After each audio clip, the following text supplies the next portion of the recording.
Priez sans cesse. Votre nouvelle émission matinale de prière et d'intercession sur Béni TV. Êtes-vous malade? Avez-vous un blocage quelconque? Votre vie est-elle menacée? Sentez-vous des oppressions? Et avez-vous d'autres sujets pour lesquels vous souhaiterez compris? Rejoignez cette chaîne de prière chaque matin, du lundi au vendredi. Priez sans cesse, du lundi au vendredi, à partir de 5h30. Priez sans cesse. Bonjour très chers amis, nous vous retrouvons dans la bonne humeur, sous la grâce de notre Père Céleste qui nous a permis de dormir et de nous réveiller et de nous inviter aussi à ses pieds pour que nous puissions être galvanisés, revitalisés, fortifiés avant d'aller vaquer à nos occupations. Nous sommes à 5h30 du matin, nous sommes à prier sans cesse, ce programme qui nous permet de rencontrer le Seigneur avant d'aller vaquer à nos occupations. Nous le disons tous les jours, mieux vaut pour nous être au pied du Seigneur qu'être sous les épaules du diable. Nous voici à ses pieds pour nous humilier et pour lui demander sa grâce afin que nous puissions aller remporter des victoires par sa puissance qu'il va nous donner ce matin. Bénissons le Seigneur. Seigneur, nous te bénissons, te rendons grâce. Merci pour la grâce que tu nous as donnée d'être en vie, Seigneur. Tu nous as permis de nous réveiller et surtout de nous reposer et de nous réveiller en bonne santé sous ta couverture. Merci au nom de Jésus. Amen. Toute l'équipe est en place pour que nous puissions passer un agréable moment au pied du Seigneur. Je ne suis pas seul. Papa Antoine est là, Monsieur Atsin, Sephora, tout le monde est là pour que nous puissions passer un agréable moment. Aujourd'hui encore, j'ai envie de vous donner une petite exhortation et idée de vous ouvrir l'esprit. Il y a une dame, une maman qui m'a proposé quelque chose et je crois que par la grâce de Dieu, nous le ferons, qui m'a dit, tout le monde ne sait pas méditer la parole de Dieu. Il faut qu'on fasse des moments où on va dire, prenez vos Bibles, lisons la Bible et nous allons le faire. Je vais saluer ma maman Kaba qui est au Burkina Faso, qui est à Bobo Dioulasso, que le Seigneur te bénisse. Nous le ferons. Voilà. Aujourd'hui encore, nous allons parler de l'histoire de Ruth. Au début, quand nous allons parler de l'histoire de Ruth, nous allons parler de la prise de décision. Elimelech a pris une décision pour aller à Moab pour échapper à la faim. Et Ruth, à son tour, a pris la décision de rester fidèle à Naomi après la mort d'Elimelech et ses fils pour revenir en Israël. Voyez-vous, et nous avons dit ce jour-là que il faut savoir prendre les décisions. Il faut savoir vraiment prendre les décisions parce que une décision peut nous coûter beaucoup de choses. Et souvent, les bonnes décisions sont les plus difficiles à prendre parce que les bonnes décisions ne nous offrent pas ce à quoi nous nous attendons de façon immédiate. Je veux dire que Elimelech avait le choix et la bonne décision qu'Elimelech aurait pu prendre, c'était de rester chez lui parce qu'il ne devait pas aller dans un peuple où Dieu avait interdit la communication, avec lequel Dieu avait interdit la communication. Et Ruth aussi pouvait ne pas venir en Israël parce qu'elle était chez elle. On lui a proposé de rester chez elle et qu'elle pourrait se remarier et tout. Mais elle a pris la décision qui était la plus difficile, celle de venir en Israël sur une terre qui lui avait été interdite. Et par la grâce de notre Père Céleste, elle est venue, elle a travaillé et la grâce de Dieu lui a été favorable. Aujourd'hui, il y a une autre leçon que je voudrais qu'on comprenne en plus de prendre les décisions, c'est que ta détermination, l'opportunité, Dieu te donne souvent des opportunités pour briser la malédiction dans ta vie. Ici, on pouvait dire que Ruth avait une malédiction familiale, une malédiction héréditaire, une malédiction communautaire parce que Dieu avait interdit à tout son peuple, ce n'est pas sa famille seulement. Donc, c'était une malédiction communautaire, familiale, personnelle, tout ça, d'entrer en contact avec un peuple choisi. Et au moment de prendre la décision, elle aurait pu se demander, mais qu'est-ce qui va m'arriver? Qu'est-ce que je peux faire? Est-ce que Dieu va faire ceci? Est-ce que Dieu va faire cela? Mais elle a eu l'opportunité. La première opportunité, c'est qu'elle a épousé un juif. Et la deuxième opportunité, c'est qu'elle a eu l'occasion de revenir, de venir sur la terre d'Israël. Et quand elle est arrivée sur la terre d'Israël, Dieu lui a permis d'entrer en contact avec quelqu'un qui avait le droit de rachat. Et nous lisons Ruth chapitre 2, verset 3, il dit, elle alla glaner, c'est-à-dire qu'elle est partie, quand ils sont arrivés en Israël, elle est partie pour chercher à manger dans un champ derrière les moissonneurs. Il se trouva par hasard. Vous voyez, c'est la première fois où je lis dans la Bible ce mot hasard. On dit le hasard n'existe pas. C'est vrai, mais la Bible dit, il se trouvait par hasard que la pièce de terre appartenait à Boaz qui était de la famille d'Elimelech. Vous savez, si elle ne s'était pas levée, on n'allait pas parler de hasard. C'est un hasard divin. C'est un hasard auquel elle ne s'attendait pas. Elle est partie comme ça et je crois que le Seigneur a utilisé ses pas. Le Seigneur a conduit ses pas vers la terre de quelqu'un qui avait le droit de rachat, qui n'allait pas la rejeter, qui n'allait pas la chasser, qui n'allait pas la juger, la critiquer, la calomnier. Et Dieu l'a mis en contact avec quelqu'un qui avait le droit de rachat. Et quand on lit la suite, je vous conseille de lire Ruth chapitre 3, Ruth chapitre 4, parce qu'il n'y a que 4 chapitres. Vous allez voir que dans ce livre-là, on ne dit pas, il s'est mis à prier, à jeûner. Mais on voit que le Seigneur a tracé le chemin. Le Seigneur a organisé cette histoire. Et c'est une bonne chose pour nous que cette histoire ait été mise dans la Bible pour nous instruire sur ces leçons. Une malédiction ne peut pas être éternelle. Tes décisions, tes opportunités, si tu sais les saisir, si tu sais prendre les bonnes décisions, la malédiction sera brisée de ta vie. Tu auras l'opportunité d'entrer dans une nouvelle sphère, dans une nouvelle bénédiction, on dira ça comme ça. Ruth a brisé cette malédiction héréditaire, générationnelle, par la décision qu'elle a prise. C'était une décision difficile. Quelquefois, les frères, souvent Dieu nous donne la possibilité de prendre des décisions. Et nous laissons passer l'opportunité. Parce que nous avons peur, parce que nous réfléchissons, parce que nous raisonnons beaucoup. Et malheureusement, on prend les mauvaises décisions parce qu'elles nous offrent ce dont nous avons besoin de façon immédiate. Et quand tu prends une décision parce qu'elle t'offre, elle répond à ton besoin immédiat, quelquefois ça peut ne pas être la bonne décision. Ruth est restée fidèle à sa belle-mère et elle a saisi l'opportunité. Les opportunités sont les occasions que Dieu nous donne par moment pour nous sortir d'un point A vers un point B. Mais malheureusement, il y a des gens qui ne savent pas saisir les opportunités. Parce qu'il y a trop de réflexion, parce qu'il y a trop de... On se pose beaucoup de questions. Et quelquefois, c'est la peur même qui nous pousse à nous poser beaucoup de questions. Et on ne comprend pas aussi qu'une malédiction ne peut pas quitter notre vie si on reste là à pleurnicher, on reste là souvent. Nous les chrétiens aujourd'hui, on est là, le prophète m'a dit qu'il y a une malédiction dans ma famille, hein, donc ça c'est grave. Bon, on t'a révélé qu'il y a une malédiction dans ta famille, on n'a pas dit que la malédiction va t'engloutir toute ta vie. On n'a pas dit qu'elle va te détruire, on a dit simplement qu'il y a une malédiction. C'est à toi maintenant de prendre les résolutions. Et je vais terminer aujourd'hui en vous disant, vous savez, si Ruth en son temps qui n'avait pas Jésus, a réussi à sortir de cette malédiction, à plus forte raison nous. Vous qui nous suivez tous les jours, nous vous disons que la question de l'identité est primordiale dans notre relation avec Dieu. Et la question des acquis que nous avons d'avoir accepté Jésus. Jean chapitre 1, verset 12. Mais à tous ceux qui l'ont reçu, à tous ceux qui ont cru en son nom, elle a donné le pouvoir de devenir enfant de Dieu. Quand on lit dans les livres d'Éphésiens et des Colossiens, nous sommes rassurés. Parce que la Bible nous dit, il nous a sortis du monde des ténèbres pour nous transporter dans le royaume du Fils de son amour. Nous ne sommes plus là, mais nous ne sommes plus dans les ténèbres, nous sommes dans la lumière. Pourquoi une malédiction resterait-elle accrochée à nous quand nous ne sommes plus des ténèbres et que nous sommes dans la lumière? Dans la lumière, c'est normal qu'on voit tout ce qui se passe. C'est-à-dire, je suis dans la lumière et je vois maintenant qu'il y a des tâches.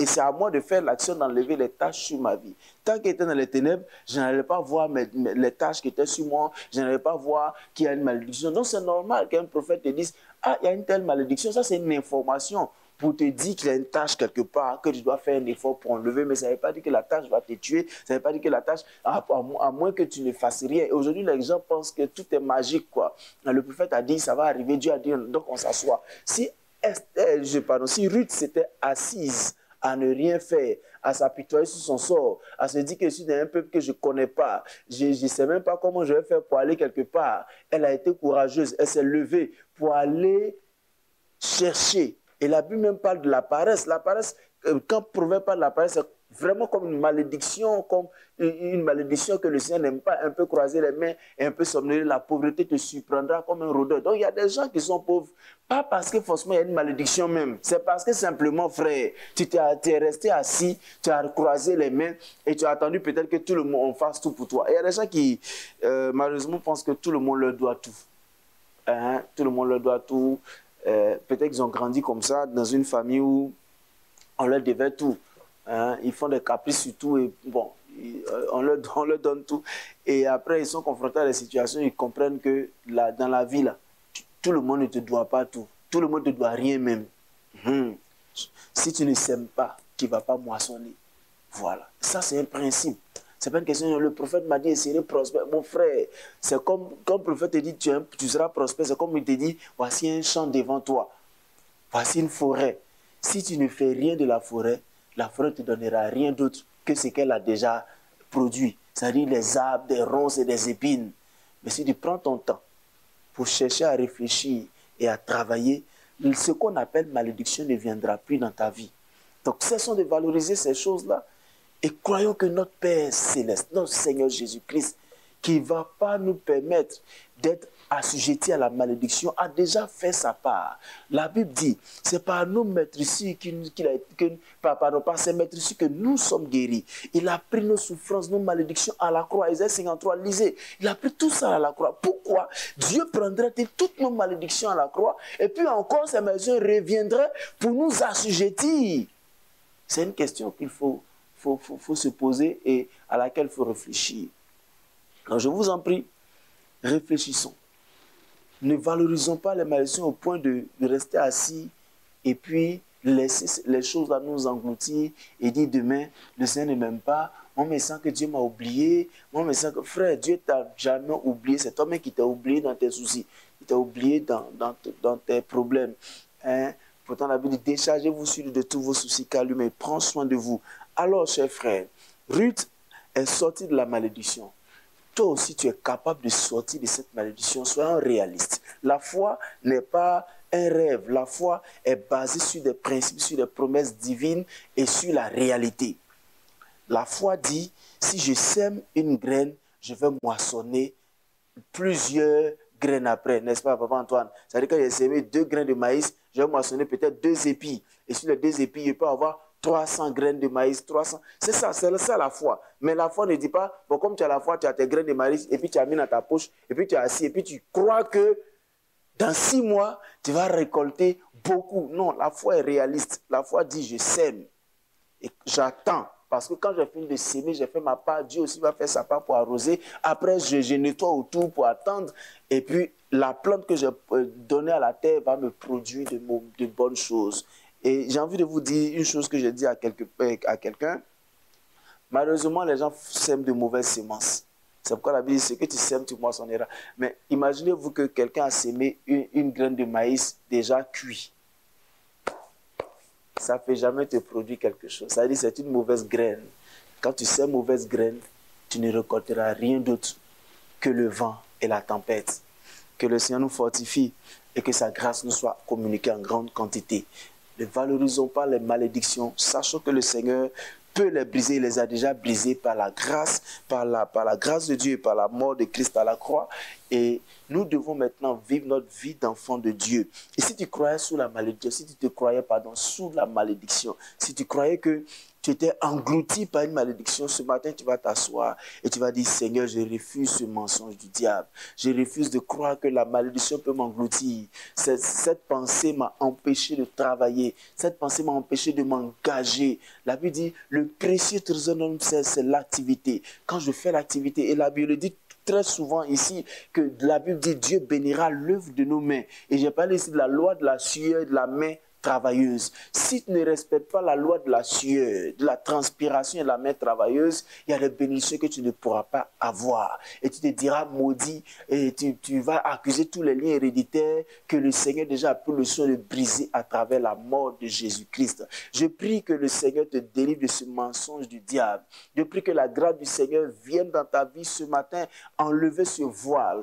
Je prie comme Paul a prié pour ses enfants en disant qu'il illumine les yeux de ton cœur, qu'il donne un esprit de sagesse et de révélation pour que tu comprennes que ce n'est pas l'adoration d'un village, d'une famille qui va aujourd'hui t'assujettir parce que tu n'es plus dans les ténèbres, tu es dans le royaume de la lumière. Et ce que le Seigneur veut, c'est que tu sois connecté à lui pour continuer à briller et découvrir ce qu'il faut découvrir et prendre les décisions qu'il faut. Il y a des décisions que tu dois prendre et tu hésites depuis longtemps parce que cette décision ne t'offre pas ce dont tu as besoin maintenant. Mais souviens-toi de cette histoire d'Elimelech et de Ruth. Elimelech devait prendre la décision de rester chez lui parce que c'est vrai, c'était la décision la plus difficile, mais c'était la bonne décision, la meilleure décision. Ruth aussi pouvait prendre la décision de rester chez elle parce que c'était la décision qui lui offrait des facilités, mais elle a pris la décision la plus difficile. Et cette décision lui a ouvert de grandes portes, lui a donné des bénédictions. Je t'en prie, assieds-toi et réfléchis. La vie d'un proverbe, celui qui réfléchit sur les choses obtient le bonheur. Essaie de réfléchir. À quelle étape tu es maintenant? Est-ce que tu es confronté à une prise de décision capitale dans ta vie? Il faut que tu le fasses. Il faut que tu prennes la bonne décision. Et ce que tu crois être une malédiction est héréditaire, irrévocable, sera brisé de ta vie au nom puissant de Jésus. Au nom puissant de Jésus, toute forme de malédiction concernant la pauvreté, la misère et quoi que ce soit, quelle que soit la nature de cette malédiction, elle sera brisée au nom puissant de Jésus. Oh, quelqu'un me disait un jour que dans son village, au temps de l'esclavage, leurs parents ont fait des adorations, ont fait des libations, en tout cas, ils ont enterré des choses pour dire qu'ils ne voudraient pas que leurs enfants deviennent comme les colons, deviennent comme les blancs, pour dire ça comme ça. En fait, ils étaient en train d'assujettir les générations futures à rester là, enclavés, à rester là et à ne pas bouger. Et je disais à cette personne que quelle que soit la situation, notre Seigneur Jésus-Christ a tout brisé. Il a pris à la croix pour que nous soyons libres. Et là, nous devons juste proclamer la liberté, comprendre la liberté, proclamer la liberté et expérimenter la liberté en faisant des actions. Si nous voulons arriver à une certaine étape, le Seigneur est capable de nous faire arriver à l'étape parce qu'il a dit « Tout est possible à celui qui croit ». Ce verset devait nous motiver. Tout est possible à celui qui croit.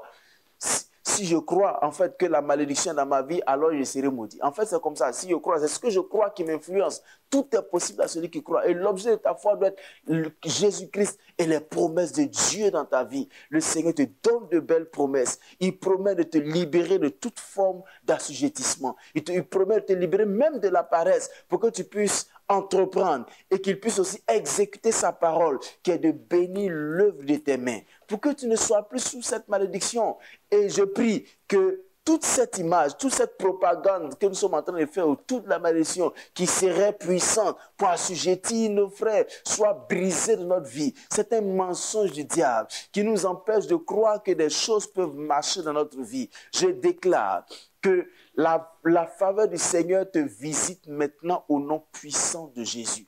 Je déclare que le Seigneur te conduit. Tu sais, laisse-toi conduire par le Seigneur. Tu verras que quand Dieu nous conduit, il nous fait toujours arriver à bon port. La seule chose à laquelle il s'attend, c'est qu'on s'abandonne à lui, qu'on dit « Seigneur, j'ai compté sur mon intelligence, j'ai compté sur mes diplômes, j'ai compté sur mes relations et rien ne marche aujourd'hui. Je m'abandonne à toi, Seigneur. Je pensais que c'était une malédiction, mais peut-être je n'avais pas une révélation de quelque chose. Il y a quelque chose que je devais faire que je n'ai pas pu faire. Seigneur, je devais s'aimer quelque part, je n'ai pas s'aimé, donc je ne peux pas récolter ce à quoi je m'attends. » Donc, laisse le Seigneur t'ouvrir l'esprit. Laisse le Seigneur t'ouvrir l'esprit pour te conduire véritablement vers le chemin qu'il a tracé pour toi. Comme il a fait pour Ruth, il est capable de le faire pour nous aujourd'hui à travers la mort et la résurrection de Jésus-Christ. Notre Seigneur, notre Rédempteur, qui a brisé le règne du péché, le pouvoir de la malédiction, quelle que soit son origine et quelle que soit sa teneur. Le Seigneur a maîtrisé toutes ces choses pour que nous soyons heureux, pour que nous soyons en paix. Et je déclare qu'aujourd'hui, si tu pensais qu'il avait une malédiction, même dans ton couple. Ça fait que souvent, tu ne veux plus faire d'efforts pour pouvoir créer la paix, l'harmonie dans ton couple, parce que tu te dis, oh, c'est la malédiction de la famille. Je prie que ces mensonges du diable quittent ton esprit au nom de Jésus. Prie avec moi, dis à Dieu, illumine les yeux de mon cœur. Oh Seigneur, je prie que tu étendes ta main. Nous avons besoin que tu illumines les yeux de notre cœur pour que nous puissions avoir un esprit de sagesse et de révélation dans ta connaissance, pour que nous puissions aller plus loin et que nous soyons aussi bonifiés, restaurés, touchés, galvanisés, Seigneur, par la puissance de ton royaume, par la puissance de ton nom, afin d'aller plus loin, Seigneur Dieu. Nous ne voulons pas rester sous l'emprise de cette manipulation diabolique qui nous fait croire que les malédictions sont tellement grandes qu'elles nous ont assujettis, qu'elles peuvent nous empêcher de faire quoi que ce soit. Seigneur, c'est toi qui traces notre vie, c'est toi qui définis notre destinée. Seigneur, oh, le diable ne peut pas définir notre destinée parce que nous sommes nés selon ton plan. Seigneur, c'est toi qui nous conduis. Je crois que tu nous conduis selon ton plan. Merci de le faire. Merci d'ouvrir notre esprit pour que nous puissions voir et être apaisés, sachant que c'est toi qui nous conduis. Père éternel, tu es le Dieu fidèle. Conduis-nous au nom de Jésus. Conduis-nous, Seigneur, au nom puissant de Jésus. Nous allons prier le Seigneur qui nous ouvre des portes, qui nous permet de pouvoir saisir les opportunités, comme Ruth a saisi l'opportunité de quitter la malédiction, que nous puissions saisir les opportunités que nous offre sans trop raisonner. Oh Seigneur, je prie que tu étendes ta main. Seigneur, nous voulons avoir la possibilité non seulement de voir les opportunités que tu nous donnes et de pouvoir les saisir, Seigneur. Même si elles semblent ne pas nous offrir des choses auxquelles nous attendons maintenant, de façon immédiate, mais permet de pouvoir saisir les bonnes opportunités que tu nous donnes. Seigneur, tu es le Dieu fidèle. Tu es le Dieu fidèle. Tu nous offres les opportunités, Père. Permets-nous de pouvoir avoir les regards, les yeux ouverts sur les opportunités, les saisir et de marcher dans ces opportunités dans le nom puissant de Jésus. Merci parce que je sais que tu le fais. Toi qui orientes, toi qui bénis, toi qui illumines les yeux. Merci de nous donner ces opportunités dans le nom puissant de Jésus. Merci, Père, de le faire. Nous allons prier. Isaïe 45 dit qui va nous tenir par la main pour aplanir les chemins montueux, pour relâcher la ceinture des rois, pour nous ouvrir des portes afin qu'elles ne soient plus fermées. Je vous conseille de lire Isaïe 45, c'est une belle promesse. On dit, Seigneur, ouvre-nous des portes, brise les verrous de fer devant nous. Seigneur, brise les verrous de fer dans le nom puissant de Jésus. Ouvre les portes des reins devant nous, Seigneur. Tu nous as promis cela. Ouvre les portes des reins, Seigneur. Pour que ce qui semble être malédiction ne le soit plus devant nous au nom puissant de Jésus. Tu as dit que tu vas briser les verrous de fer. Ouvrir les portes des reins, nous donner des trésors cachés, des richesses enfouies. Je sais que tu le fais maintenant dans le nom puissant de Jésus. Tu le fais maintenant même, Seigneur. Tu nous ouvres des portes. Tu ouvres notre esprit pour que nous puissions voir les portes que tu nous ouvres. Et tu nous donnes la mobilité pour que nous puissions aller vers les portes. Seigneur, nous ne voulons pas rester assis et regarder les portes s'ouvrir et rester laisser les autres entrer. Nous voulons entrer dans les portes, Seigneur, et bénéficier des trésors que tu nous réserves à travers, Seigneur, ces portes. Merci parce que tu le fais au nom de Jésus. Merci, Seigneur. Je vais prier pour les malades. Seigneur, merci pour tous les malades. Oh, Seigneur, se sont réveillés avec une douleur dans le corps. C'est toi qui nous as créés. Tu sais comment réparer les situations. Seigneur, je prie que tu étendes ta main dans la vie de toutes ces personnes qui sont malades ce matin. Guéris-les au nom puissant de Jésus. Quel que soit le nom de la maladie, quelle que soit la teneur de cette maladie, je prie que ta grâce vienne et que tu brises le pouvoir de cette maladie dans le nom puissant de Jésus. Je déclare que cette maladie n'a plus de pouvoir sur la vie, quel que soit le nom, que ce soit le cancer, l'ulcère, la prostate, quel que soit le nom, Seigneur, que nous ne connaissons pas, je prie que tu étendes ta main, que tous ceux qui souffrent de hernie discale soient guéris maintenant au nom puissant de Jésus. Tous ceux qui souffrent d'insuffisance, Seigneur, rénale, soient guéris au nom de Jésus. Tous ceux qui souffrent de faiblesse sexuelle sont guéris maintenant dans le nom puissant de Jésus. Je prie que ta grâce, Seigneur, vienne dans leur vie et que tu les libères dans le nom puissant de Jésus. Amen. Nous sommes bénis au nom de Jésus. Prions pour la journée. Seigneur, te bénissons pour cette journée. Nous croyons que tu es le Dieu fidèle qui accompagne tes enfants. Seigneur, tu les accompagnes dans leur activité que tu leur as confiée, Seigneur. Nous croyons que tu bénis l'œuvre de leurs mains parce que tu l'as déjà dit. Quand tu dis, tu tiens à ta parole. Bénis-les. Pendant qu'ils sont en train de partir, vaquer à leurs occupations, délivre tes enfants de tout accident de circulation, de tout accident de travail. de toute intoxication alimentaire, de tout danger, Seigneur. Je prie que tu étendes ta main, qu'ils reviennent et qu'ils se réjouissent pour les victoires que tu leur auras données dans cette journée. Merci de le faire, Seigneur, au nom puissant de Jésus. Amen. Que le Seigneur bénisse, que sa grâce vous soit communiquée en grande quantité. Nous avons été très heureux de passer ce moment avec vous au pied du Seigneur. N'oubliez pas de lire la parole de Dieu, de lire la Bible. Quand nous parlons de méditer, je le dis souvent, la première étape de la méditation, c'est la lecture. Que celui de la loi ne s'éloigne. Prenez ta bouche, médite, c'est-à-dire il faut lire d'abord. Prenez le temps de lire la Bible. Et je vous en prie, lisez la Bible parce que c'est elle qui nous dit la vérité sur tout ce qui se passe autour de nous, qui peut nous orienter. C'est notre testament. Il faut qu'on puisse savoir ce que Dieu pense de nous, ce que Dieu dit pour nous, ce que Dieu dit de nous, afin que nous puissions être heureux sur la terre. Lisez la Bible et trouvez toujours des occasions de rendre grâce au Seigneur pour la vie qu'il vous a donnée et cessons de nous plaindre. Si vous voulez rester en contact avec nous, vous voulez nous donner vos sujets de prière, nos numéros et adresses s'affichent sur votre écran, plus 225 07 78 37 52 78 ou encore victianakwasi@yahoo.fr. Visitez notre page Facebook Priez sans cesse. Nous serons là pour répondre à vos préoccupations et surtout recueillir vos sujets de prière et prier avec vous et pour vous. Que Dieu bénisse, gardez le sourire et la foi et nous nous retrouvons une prochaine fois. À bientôt. Priez, priez, priez sans cesse. Votre nouvelle émission matinale de prière et d'intercession sur Béni TV. Êtes-vous malade? Avez-vous un blocage quelconque? Votre vie est-elle menacée? Sentez-vous des oppressions? Et avez-vous d'autres sujets pour lesquels vous souhaiterez compris? Rejoignez cette chaîne de prière chaque matin, du lundi au vendredi. Priez sans cesse, du lundi au vendredi, à partir de 5h30. Priez sans cesse.